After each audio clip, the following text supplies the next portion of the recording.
Shalom and welcome back to 5959 Online. I'm Rabbi Craig Morantz and I'm really glad to visit with you here in our virtual village. Are you ready to count the Omer? If you're new to the Sfirat Omer project, you'll learn that we're making our way to the proverbial Mount Sinai with our virtual toolboxes in hand. Each day we count the Omer and we introduce a new midah, a new virtue, as a way of getting ourselves ready for our big day being the festival of Shavuot and the reenactment of Matan Torah, the giving of Torah. Today we introduce a new midah, Shalom Bayit, peace in the home, or peace in the family, or even peace between each other. In addition, at the end of our time together, we'll do a quick review of the midot we've learned this week. So for starters, I'd like to look at Shalom Bayit from three main perspectives: individual, relational, and theological, or if you prefer, personal, familial, or communal, and spiritual. First then, let's discuss Shalom Bayit according to an individual or personal context. Rabbi Bunham taught, our sages say, seek peace in your own place. You cannot find peace anywhere save in your own self. In the psalm we read, there is no peace in my bones because of my sin. When people have made peace with themselves, they will be able to make peace in the whole world. Shalom Bayit is an inside-out kind of virtue. When we seek serenity, when we pursue a renewal of spirit, when we shape a deeply felt shlemut, a healing sense of wholeness, when we forgive ourselves, when we each look in the mirror and say, I'm okay. When we put forth great effort and we say, that's good enough. We'll discover peace way down within our very bones. And from that deep inner peace, from that profound space of calm, tradition tells us we will shine shalom outward to the world around us. And the world will be made more peaceful by our very own dugma, by our very own example. Next, let's focus on Shalom Bayit according to relationships and family or community. The prophet Malachi prophesies, God shall reconcile parents with their children and children with their parents. Chevre, when there's trust and devotion and loving kindness, family is the best. Interpersonal relationships are amazing. Shalom Bayit helps nurture the kavod or respect necessary for all in the family, adults and children alike, and between all in relationships with others. Shalom Bayit also nurtures in all participants something we call ha'atzma, or empowerment, an essential feeling of intrinsic worth and personal value, an inner force that brings good to the world and peace as well. From a third perspective, Shalom Bayit takes on a positive theological or spiritual valence. When we lie down at night to sleep and our vulnerability feels so palpable, we turn to our bedtime prayer, our Hashkivenu, and it brings us great comfort as it summons sweet dreams. We recite the words, Ufros aleinu sukat shlomecha, O God, spread over us your shelter of peace. Here our prayer invites the faith that God keeps us safe throughout the night. And with this God-given and protective frame of Shalom Bayit, we can awaken the next day, inspired and confident to make a difference.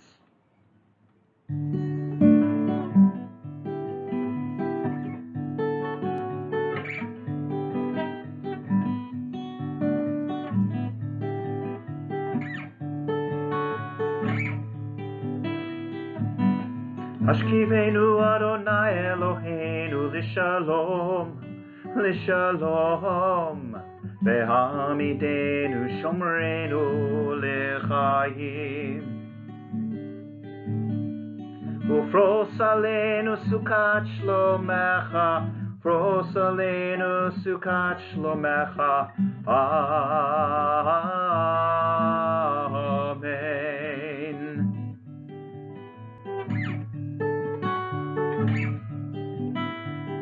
Shelter us beneath thy wings, O Adonai, guard us from all harmful things.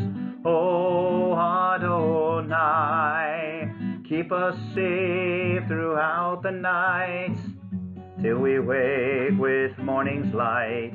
Teach us, God, wrong from right. Amen. Amen. Amen. Amen. Amen. Amen. Amen.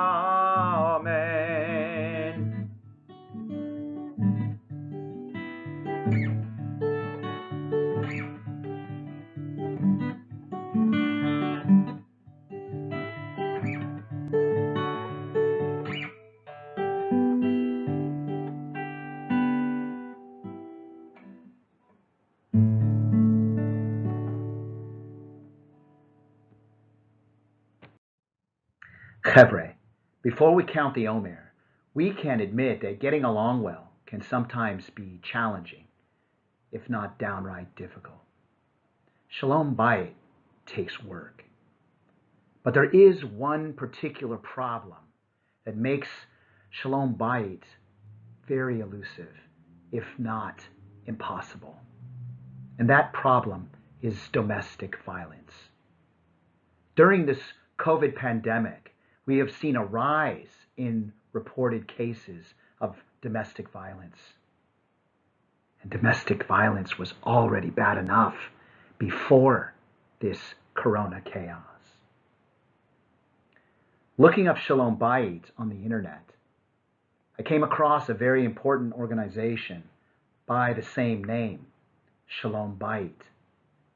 This Northern California-based organization is passionately devoted to ending domestic violence in Jewish homes.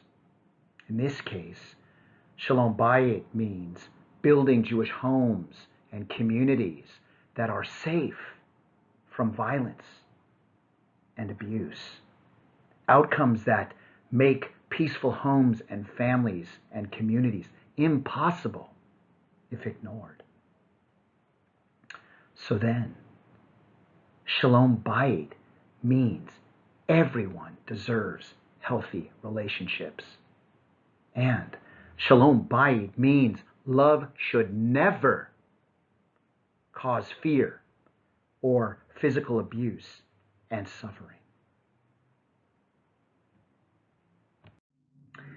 If you'd like to learn more about Shalom Bayit, I provided you with their website, www.shalom-bayit.org. Check it out. And if you'd like to know more about Shalva, Shalom Bayit's sister organization here in Chicago, go to www.shalvaonline.org. And here are a few important numbers, just in case. If you need help and you're in Chicago, call Shalva's 24/7 Help Crisis line at 1-773-583-HOPE. That's 1-773-583-HOPE. 4673. And if you need help and you want to call Shalom Bayit, call toll-free 866 Shalom-7. That's 866-742-5667. And outside the San Francisco Bay Area, call area code 510-845-SAFE. That's 510-845-7233. And last but not least, if you need help, you can also call the National Domestic Violence Hotline at 1-800-799-7233. And remember, Shalom Bayit means everyone deserves healthy relationships.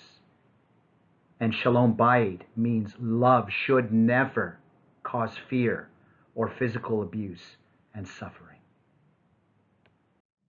It's time for Sfirat HaOmer, so let us bless. Baruch atah Adonai, Eloheinu melech haolam, asher kitshanu b'mitzvotav v'tzivanu al Sfirat HaOmer. Blessed are you, Adonai, sovereign over time and space, who makes us holy with your commandments and commands us to count the Omer. And so we conclude our counting with the following words. Hayom arba'a asar yom, shehem shavuayim la'omer. Try that with me. Hayom arba'a asar yom, shehem shavuayim la'omer. Today is day 14 of the Omer, which corresponds to exactly 2 weeks of the Omer. Shalom Bayit, peace in the home, or peace in the family, or peace between us, is one of those virtues that is vastly improved by all the other midot we practice. Just take, for example, the midot we've learned in the past week. Hakarat HaTov, gratitude. Saying thank you goes a long way in creating peace and contentment and shared appreciation in our homes, which is a powerful formula for Shalom Bayit.